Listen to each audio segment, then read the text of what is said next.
Hiện nay, Hội Cựu Chiến binh huyện Lệ Thủy có 26 cơ sở hội với 184 chi hội, 247 phân hội, thu hút trên 10.200 hội viên tham gia sinh hoạt.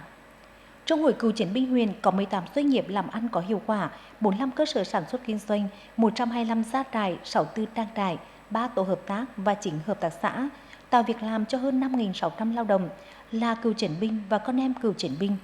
Với các mô hình cựu chiến binh giúp nhau giảm nghèo làm kinh tế, đến nay tỷ lệ hộ nghèo trong Hội Cựu chiến binh huyện Lệ Thủy giảm còn 2,2%.